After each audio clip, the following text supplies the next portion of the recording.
میں دلہن بنی بیٹھی تھی۔ کچھ دیر بعد میرا نکاح اس شاندار گھر کے بوڑھے مالی سے کیا جانا تھا۔ میں نے اپنی مٹھی میں دبے 50,000 کو للچائی نظروں سے دیکھا اور اپنے دل میں اٹھتی حسرتوں کو دبا لیا۔ میں جوان اور حسین لڑکی تھی۔ میری شادی میرے جسم عام گھرانے سے تعلق رکھنے والے کسی بھی نوجوان لڑکے سے ہو سکتی تھی، مگر میں نے مالکن کے ایک بار کہنے پر ہی صرف 50,000 کی خاطر اس کوٹھی پر کام کرنے والے بوڑھے مالی سے نکاح کرنے کی حامی بھر لی تھی۔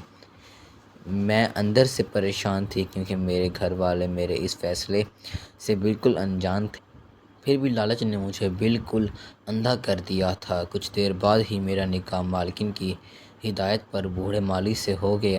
مجھے تب حیرت ہوئی جب بوڑھا مالی نکاح کے فوراً بعد پودوں کو پانی دینے جا چکا تھا۔ اس نے مجھے دیکھنے یا ملنے کی کوشش ہی نہیں کی۔ مجھے لگا کہ شاید اسے بھی میری طرح پیسہ دے کر نکاح کے لیے منایا گیا ہوگا۔ میں نے نکاح کے فوراً بعد مالکن کی اجازت پا کر وہ 50,000 گاؤں میں رہنے والے اپنے گھر والوں کو بھیج دیے اور پھر سکون ہو گئی۔ مجھے تو لگا تھا کہ نکاح کے بعد بھی میری زندگی میں کوئی فرق نہیں آئے گا، مگر چند دنوں بعد ہی میں مالکن کے رویے سے حیران رہ گئی تھی۔ نکاح کے بعد سے ہی مالکن مجھے اپنے ساتھ ساتھ رکھنے لگیں۔ میں کام کے لیے بھی یہاں وہاں ہونے لگتی تو مالکن مجھے بلا کر اپنے پاس بٹھا لیتی۔ میں اندر ہی اندر دل میں اپنی قسمت پر شک کرنے لگی تھی، حالانکہ میرا بوڑھا شوہر اب بھی ویسے ہی کام کرتا رہتا تھا۔ مالکن کی توجہ اور نرمی بھرے رویے نے مجھے خوش کر دیا تھا۔ میں جب بھی کام کرنے لگتی مالکن مجھ سے کہتی کہ ابھی تم نئی دلہن ہو، تم زیادہ کام مت کرو۔ میں خوش ہو جاتی اور مالکن کے پاس بیٹھ جاتی۔ مالکن کی نرمی اور مہربانی مجھ پر بڑھتی چلی جا رہی تھی۔ مجھے حیرت تھی کہ جو نکاح میں نے پیسہ لے کر خود اپنی مرضی سے کیا تھا، اس نکاح پر مجھے مالکن اتنی عزت کیوں دے رہی ہے، جبکہ میرے بوڑھے شوہر کی زندگی میں کوئی تبدیلی نہیں آئی تھی۔ میں اس تجسس میں مبتلا ہو کر اپنے بوڑھے شوہر کے معمولات پر غور کرنے لگی، مگر میرا شوہر تو نکاح کے بعد جیسے مجھ سے بھول ہی چکا تھا۔ اگر مالکن مجھے اپنی توجہ سے احساس نہ دلاتی تو شاید میں بھی اپنے نکاح کو چند دنوں میں بھلا دیتی۔ میرے دل میں مالکن کی قدر بڑھ گئی تھی۔ مجھے لگنے لگا تھا کہ مالکن بہت نرم دل کی مالکن ہے، مگر ایک روز مالکن کی بات نے مجھے حیرت میں ڈال دیا۔ مالکن نے مجھ سے کہا کہ میں آئندہ رات کو ان کے پاس سویا کروں۔ میں یہ سن کر حیران ہو گئی تھی کہ اگر میں مالکن کے ساتھ سوؤں گی تو مالک کہاں جائیں گے اور مالکن بھلا مجھے اپنے پاس کیوں جگہ دے رہی تھیں۔ میں نے جب جھجک کر یہ بات مالکن سے کی تو وہ بولیں کہ تمہارے مالک ابھی کسی ضروری کام کی وجہ سے دوسرے شہر گئے ہوئے ہیں اور میں تنہائی محسوس کرتی ہوں، اس لیے میں چاہتی ہوں کہ تم میرے پاس سویا کرو۔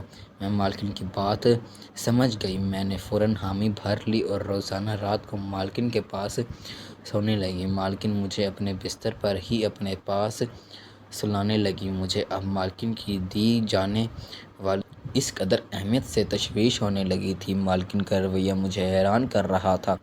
مالکن چاہے جتنی اچھی ہو جاتی، مگر میں جب سے ان کے یہاں کام کر رہی تھی میں نے مالکن کو اپنی چیزوں اور خاص طور پر ان کے کمروں میں ہر چیز کو لے کر بہت زیادہ حساس دیکھا تھا۔ مالکن کے کمرے کی صفائی کرنے والی ملازموں کو زیادہ وقت ان کے کمرے میں رکنے کی بھی اجازت نہیں تھی، لیکن مالکن مجھے اپنے ہی ساتھ ایک بستر پر سونے کی جگہ دے رہی تھی۔ میں کچھ دن سے اسی سوچ میں مبتلا رہنے لگی کہ ایک روز میری رات کو اچانک نیند سے آنکھ کھلی تو میرے ہوش اڑ گئے۔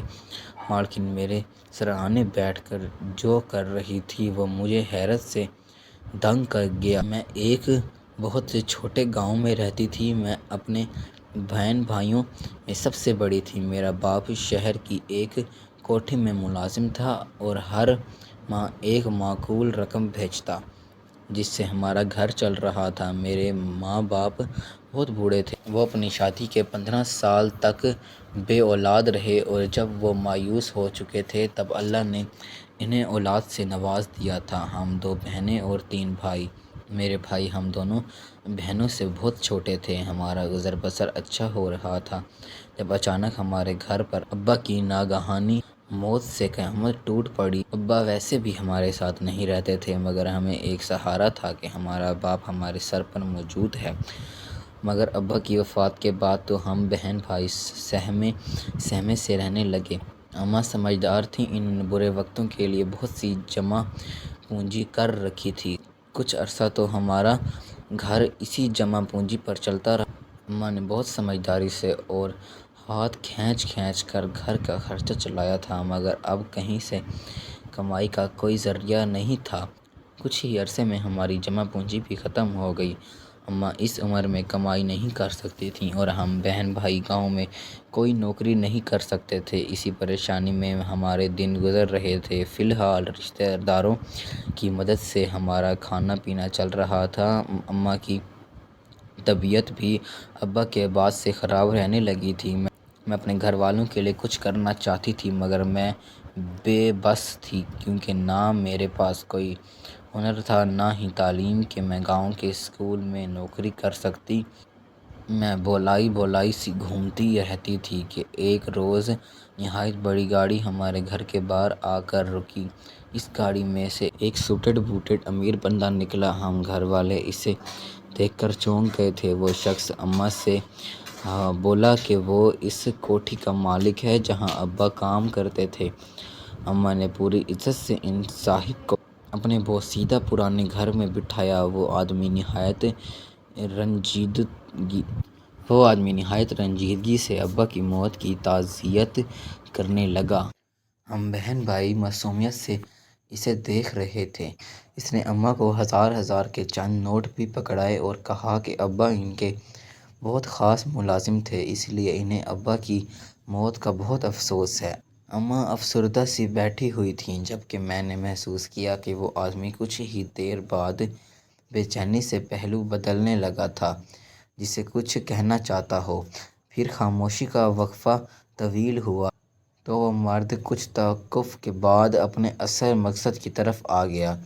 اس نے اچانک اماں سے کہا کہ اس نے ابا کے پاس اپنے کچھ ضروری کاغذات رکھوائے تھے جو ابا کی اچانک موت کی وجہ سے وہ نہیں لے پائے۔ اب انہیں ان کاغذات کی تلاش تھی۔ اماں چونک گئیں اور تیزی سے سر ہلا کر اپنے کمرے میں آ کر ایک کونے پر رکھے بوسیدہ بکسے کے پاس گئیں۔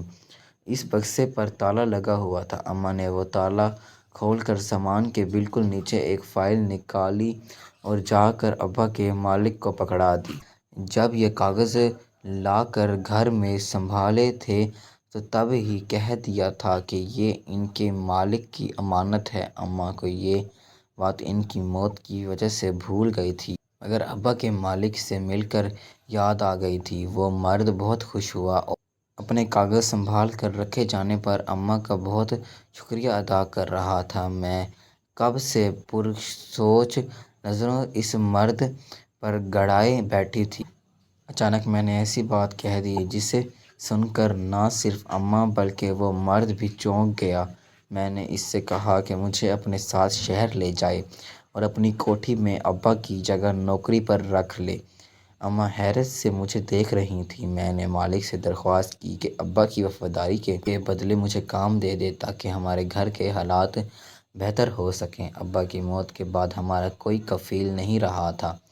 ابا کے مالک نے مجھے سر تا پیر غور سے دیکھا اور مسکرا کر سر ہلا دیا۔ اماں کو میری بات سے اختلاف تھا، مگر ابا کے مالک نے اماں کو سمجھا دیا کہ میں ان کے گھر کے چھوٹے موٹے کام آرام سے کر سکتی ہوں، اس میں کوئی پریشانی کی بات نہیں ہے۔ میں نے خوشی اپنا سامان باندھ لیا اور سب گھر والوں سے مل کر دل میں اچھے حالات کی امید لیے مالک کے ساتھ شہر آ گئی۔ مالک نے مجھے مالکن کے حوالے کر کے کہا تھا کہ وہ مجھ سے جو کام چاہے لے سکتی ہیں۔ چونکہ مجھے اور میرے گھر والوں کو پیسوں کی اشد ضرورت تھی، شاید یہ مالک کا کوئی اشارہ تھا جو انہوں نے میرے بارے میں مالکن کو دیا تھا۔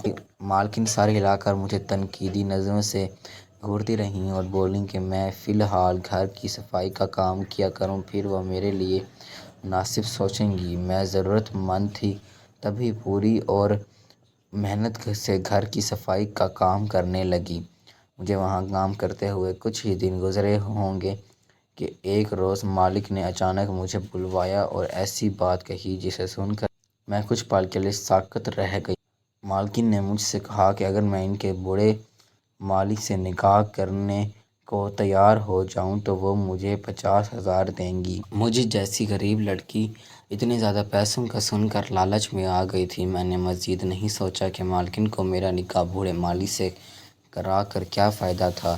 میں نے حامی بھر لی اور اماں کو بھی بتانا گوارا نہیں کیا۔ مالکن میرے فرمانبرداری سے خوش ہو گئی تھی اور مجھے 50,000 دے کر سختی سے تاکید کی کہ نکاح سے پہلے یہ پیسے گھر والوں کو نہ بھیجوں۔ میں نے سر ہلا دیا اور جلدی سے نکاح کے لیے تیار ہونے لگی۔ مالکن نے وہیں کوٹھی میں سادگی سے میرا نکاح بوڑھے مالی سے پڑھوا دیا اور اپنے انجام سے بے خبر خوشی سے 50,000 اماں کو بھیج کر مطمئن ہو گئی۔ میرا بوڑھا شوہر اپنے کام سے کام رکھتا تھا، اس لیے مجھے کوئی مشکل نہیں ہوئی تھی۔ میں اپنی سادگی میں مالکن کو پہلے تو نہیں سمجھ پائی، مگر جوں جوں وقت گزرتا گیا میں مالکن کے دن بدن بڑھتے احسانات سے اب تشویش کا شکار ہونے لگی تھی۔ مجھے مالکن کی اتنی توجہ اور خیال اندر ہی اندر کھٹک رہا تھا کہ ایک روز مالکن نے مجھے اپنے کمرے میں ان کے پاس سونے کا کہہ دیا۔ اس بات نے مجھے سوچنے پر مجبور کر دیا تھا کہ آخر مالکن نے میرا نکاح بوڑھے مالی سے کیوں کروایا اور وہ مجھے کسی کمتر ملازمہ کا اتنا خیال کیوں رکھ رہی تھیں۔ میں ابھی الجھن ہی رہنے لگی تھی کہ ایک رات میری آنکھ کھل گئی اور جو انکشاف مجھ پر ہوا وہ مجھے اندر تک ہلا کر رکھ گیا تھا۔ مجھے اس روز مالکن کی مہربانیوں کی اصل وجہ پتہ چلی۔ میں جو مالکن کی ہمدردی سے مرعوب ہونے لگی تھیں، ان کا گھناؤنا چہرہ دیکھ کر میرے اندر نفرت پیدا ہونے لگی۔ میں سمجھ نہیں پا رہی تھی کہ مالکن کا وہ گھناؤنا روپ کیسے سب کے سامنے لاؤں۔ اچانک ایک روز مجھے خیال آیا کہ میں اپنے بوڑھے شوہر کو ساری سچائی بتا دوں۔ میں اپنی سوچ پر عمل کر کے اپنے بوڑھے شوہر سے بات کرنے کی کوشش کرنی چاہی، مگر تب مجھے جو خبر ملی وہ میرے لیے اور پریشان کن تھی۔ مجھے پتہ چلا کہ میرا بوڑھا شوہر بہت عرصے سے کینسر کے مرض سے لڑ رہا تھا اور اب بستر مرگ پر ہے۔ میں ہکا بکا رہ گئی تھی۔ میری آخری امید بھی کھو گئی تھی۔ میں چاہتی تو خاموشی سے کوٹھی چھوڑ کر اپنے گھر چلی جاتی، مگر میں جانتی تھی کہ مالک میرے گھر کا پتہ جانتے ہیں، وہ یقیناً میری تلاش میں وہاں تک پہنچ جائیں گے۔ میں بری طرح پھنس چکی تھی۔ ایک روز صبح کو میں اٹھی تو مالکن مزے سے سو رہی تھیں۔ مجھے یکدم ایک خیال آیا اور میں نے ہمت کر کے مالکن کا موبائل اٹھا لیا۔ مالکن کے موبائل میں مجھے کسی وکیل کا نمبر ملا۔ میں نے وہ نمبر محفوظ کر لیا اور موقع پاتے ہی چھپ کر اس وکیل سے رابطہ کیا اور اس سے ملنے کی درخواست کی۔ میری پریشان آواز پر وہ وکیل مدد کرنے پر آمادہ ہو گیا تھا۔ شہر میں رہ کر اب میں اتنی سمجھدار ہو گئی تھی کہ اپنی حفاظت خود کر سکتی۔ ایک روز جب مالکن گھر سے خریداری کرنے نکلی تو میں نے وکیل کو گھر بلوا کر اسے سارا ماجرا سنانے لگی۔ اس کوٹھی کا اصل مالک میرا بوڑھا شوہر تھا، مگر مالک اور مالکن نے اس کوٹھی پر قبضہ جمایا ہوا تھا۔ میرے ابا کبھی میرے شوہر کے وفادار ملازم تھے اور اس کوٹھی اور جائیداد کے کاغذات میرے ابا کو میرے بوڑھے شوہر نے امانت کے طور پر دیے تھے۔ مگر ابا کی اچانک موت سے مالک کو موقع مل گیا تھا اور انہوں نے ہمارے گھر آ کر ہمیں بیوقوف بناتے ہوئے ہم سے وہ کاغذات ہتھیا لیے تھے۔ جب میں نے مالک کو نوکری کا کہا تو وہ چونک گئے۔ انہیں میرے بوڑھے شوہر کی جائیداد ہتھیانے کے لیے ویسے بھی ایک غریب کمتر لڑکی کی ضرورت تھی، اور ان دونوں میاں بیوی نے میرا نکاح بوڑھے مالی سے کرا دیا۔ وہ جانتے تھے کہ میرا بوڑھا شوہر مرنے والا ہے، کیونکہ اسے کینسر تھا۔ انہوں نے ضد کر کے اس بوڑھے کا نکاح مجھ سے کروا دیا تھا تاکہ اس بوڑھے کے مرنے کے بعد اس کی جائیداد مجھے مل جائے اور وہ دونوں میاں بیوی 50,000 کے عوض مجھ سے جائیداد کے کاغذات پر انگوٹھے لگوا لیتے۔ میں ان پڑھ لڑکی تھی، یقیناً ان کاغذات کی حقیقت کبھی نہ سمجھ سکتی۔ مالکن مجھ پر نظر رکھتی اور مجھے اپنے ساتھ ساتھ رکھتی تاکہ میرا بوڑھا شوہر مجھے حقیقت نہ بتا دے کہ کوٹھی کا اصل مالک وہی ہے۔ مگر اللہ نے میری مدد کی اور میں نے سارا منصوبہ سن لیا۔ میں اپنے شوہر کو بتانا چاہتی تھی مگر وہ مرنے والا تھا اور آخری سانسیں لے رہا تھا۔ میں نے مالکن کے موبائل سے ہی ایک وکیل کا نمبر لیا اور اسے سے مل کر مدد کی درخواست کی۔ میں نے اسے یقین دلایا تھا کہ اگر وہ میری مدد کرنے میں کامیاب ہوا تو میں اسے اس کی فیس بھی ادا کروں گی۔ وہ وکیل ایماندار انسان تھا۔ اس نے مجھ سے کہا کہ وہ میری مدد کر سکتا ہے کیونکہ میں اپنے شوہر کی جائیداد کی اصل وارث ہوں، اس لیے اگر میں جائیداد کے اصل کاغذات حاصل کر کے اس وکیل کو دوں تو وہ میرا کیس لڑ کر مجھے حق دلوا دے گا۔ میں دیہاتی ضرور تھی مگر اللہ نے فہم و فراست سے بھی خوب نوازا تھا۔ اب مجھے وہ کاغذات حاصل کرنا تھے مگر مجھے موقع نہیں مل پا رہا تھا۔ انہی دنوں میرے بوڑھے شوہر کا انتقال ہو گیا۔ میں اس وقت بھی مالکن کے کمرے میں تھی۔ مالکن اور مالک باہر مصروف تھے۔ میں نے پورے کمرے کی تلاشی لی تو مجھے مالکن کے سامان میں وہی فائل مل گئی۔ میں نے وہ فائل اٹھا کر چھپا دی اور موقع پا کر وکیل کو بلا کر وہ فائل اسے پکڑا دی۔ اس وکیل نے جلد از جلد میرا کیس دائر کر کے مالکن اور مالک پر فراڈ کا کیس کر دیا۔ پولیس نے مالکن اور مالک کو گرفتار کر لیا۔ مجھے میرے بوڑھے شوہر کی جائیداد مل گئی۔ میں نے اپنے گھر والوں کو بھی اپنے پاس بلا لیا تھا۔ اب ہمارے حالات پلٹ گئے تھے۔ میرے اور میرے بہن بھائی اچھی تعلیمی اداروں میں تعلیم حاصل کر رہے تھے۔ یہ سب میری اس قربانی کی وجہ سے ممکن ہوا تھا جو قربانی میں نے اپنے گھر والوں کی خاطر ایک بوڑھے آدمی سے نکاح کر کے دی تھی۔